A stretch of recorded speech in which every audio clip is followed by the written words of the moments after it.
बिस्मिल्लाहिर्रहमानिर्रहीम। अस्सलामुअलैकुम। Muzammil voice official में खुश आमदीद। मैं घर से निकला किसी काम से, कार पे था। मैं फैसलाबाद के बस स्टॉप के पास रुका।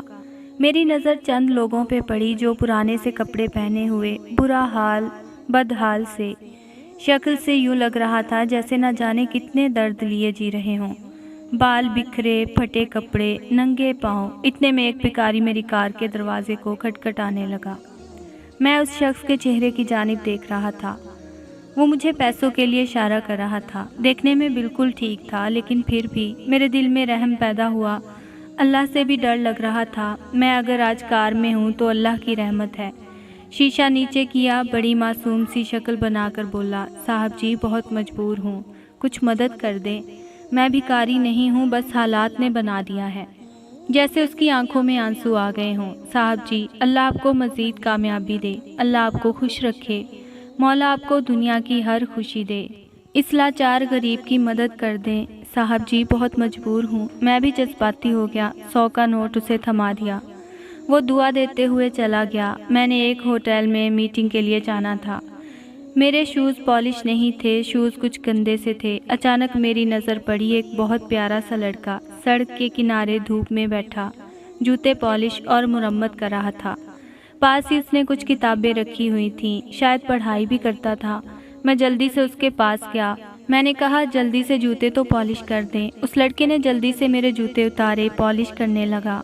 मैं देख रहा था वो कुछ परेशान सा था, लेकिन हम बहुत बेहिस लोग हैं, भला कहाँ किसी की मजबूरी समझते हैं। उस लड़के ने जूते पॉलिश किए। मैंने पूछा, हाँ भाई, कितने पैसे हुए? लड़का मुस्कुराकर बोला, साहब जी बस 30 रुपए दे दो। मैं चिल्लाने लगा, काका खैर तो है ना, मैंने जूते पॉलिश करवाए हैं, नए नहीं लिए। जिसको देखो लूट मचा रखी है। 10 रुपए लेने हैं तो बताओ। लड़का खामोश हो गया। आहिस्ता से बोला, साहब जी जितने आपका दिल चाहे दे दें। मैंने 20 रुपए थमाए और चला गया। मैं जब अपने कोलीग के साथ मीटिंग कर रहा था तो मुझे एक और आवाज़ सुनाई दी। मुझे यूँ महसूस हुआ ये आवाज़ मैंने सुनी हुई है कहीं। मुड़कर देखा, एक शख्स शायद अपनी माशूका से फ़ोन पे बात कर रहा था।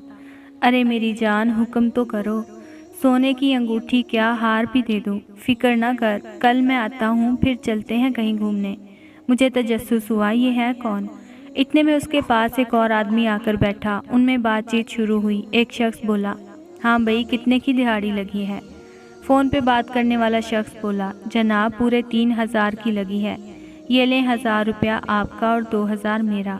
दूसरा शख्स बोला, देख बहुत डिमांड है इस इलाके की, बहुत सारी पार्टियां इस इलाके में भीख मांगना चाहती हैं। तुम कुछ ज़्यादा मेहनत करो, अब 1000 से काम नहीं चलेगा। सब मुझे 1500 या 2000 देते हैं। फ़ोन पे बात करने वाला बोला, सर जी फिक्र ना करें, आपको खुश कर दूंगा। दूसरा शख्स चला गया। मैं उठा। जब फ़ोन पे बात करने वाले को देखा तो मेरी सांस जैसे रुक गई। वो वही भिखारी था जो कुछ देर पहले मुझसे भीख मांग रहा था, अपनी मजबूरी के रोने रो रहा था। अब बड़े होटल में बैठा अपनी माशूका से बात कर रहा था। मैं उसके मुंह पे थप्पड़ मारना चाहता था, लेकिन खामोश हो गया। मैं खुद गलत था। एक बेचारे जूते पॉलिश करने वाले, मेहनत करने वाले लड़के को उसका हक ना दिया। 30 रुपए और भिखारी को 100 रुपए दे दिए, जो कि हकदार भी न था। मैं घर आया। मेरे दिल में एक बेचैनी सी थी। मेरे सामने उस प्यारे से लड़के का चेहरा था। मुझे लगा वो मुस्तहिक है, उसकी मदद करनी चाहिए। मैं दूसरे दिन फिर गया। मुझे बहुत सारे भिखारी मिले। मैंने अहद कर लिया, अब किसी भिखारी को 1 रुपया ना दूंगा। मैं उस लड़के के पास पहुंचा जो जूते मुरम्मत कर रहा था, लेकिन आज वो किताब खोले पढ़ रहा था। मैं उसके पास गया, सलाम किया, उसके पास बैठ गया। मैंने मुस्कुराकर पूछा, बेटा बताओ जूते कब से मुरम्मत कर रहे हो? वो मेरी तरफ देखकर बोला, साहब जी 8 माह से।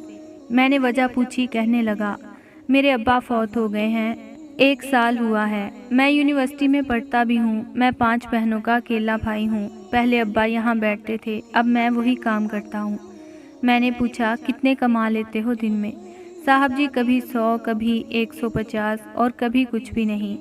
मैं उसके चेहरे से गुर्बत, बेबसी महसूस कर रहा था। मैंने फिर सवाल किया, घर का निज़ाम चल जाता है? इस बार वो खामोश हो गया। फिर बोला, बस अल्लाह का शुक्र है, कभी खा लेते हैं, कभी भूखे सो जाते हैं। अल्लाह हमारी मदद करेगा इंशाअल्लाह। میں اس لڑکے کی طرف دیکھ کر سوچنے لگا، لعنت ہو ایسے بھکاریوں پہ جنہوں نے اصل حقداروں کا حق مارا ہوا ہے۔ بھکاری نہیں، ان لوگوں نے بزنس بنایا ہوا ہے۔ یہاں دیکھو بیچارہ مجبور حالات کا ستایا ہوا 100 روپے مشکل سے کما رہا ہے، اور دوسری طرف بھکاری بن کر 2-4 دعائیں دو، پھٹے کپڑے پہنو اور ہزاروں گھنٹوں میں کما لو۔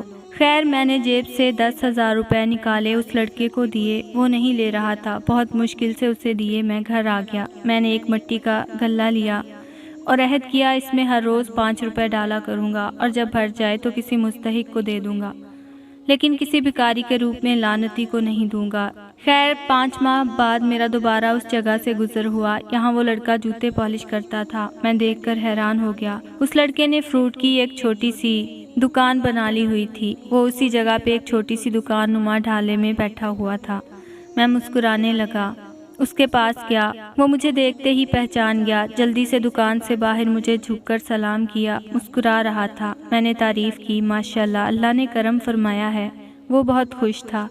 صاحب یہ سب آپ کی مہربانی سے ہوا ہے، آپ نے جو 10,000 دیے تھے نا، 10,000 میرے پاس تھے، میں نے ایک چھوٹی سی دکان بنا لی، اب اللہ کا شکر ہے 1,000 روپے کی دہاڑی لگ جاتی ہے، اب ہم کو بھوکا نہیں سونا پڑتا۔ میرے دل کو ایک سکون سا ملا، پہلی بار میری روح کو اتنا سکون ملا تھا۔ میں نے اس لڑکے سے کچھ فروٹ خریدا، وہ بہت خوش تھا۔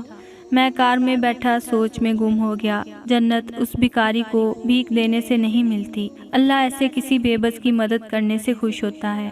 اس ملک میں لاکھوں طالب علم، مریض، مزدور اور خواتین ایک ایک ٹکے کے محتاج ہیں۔ یقین رکھیں کہ صحیح مستحق کی مدد کریں تو 1 روپیہ بھی آپ کو پل صراط پار کرنے کے لیے کافی ہو سکتا ہے۔ یاد رکھیں بھکاری کو اگر آپ 1,00,000 روپے نقد دے دیں تو وہ اس کو محفوظ مقام پر پہنچا کر اگلے دن پھر سے بھیک مانگنا شروع کر دیتا ہے۔ اس کے برعکس اگر آپ کسی مزدور یا سفید پوش آدمی کی مدد کریں تو وہ اپنی جائز ضرورت پوری کر کے زیادہ بہتر انداز سے اپنی مزدوری کرے گا۔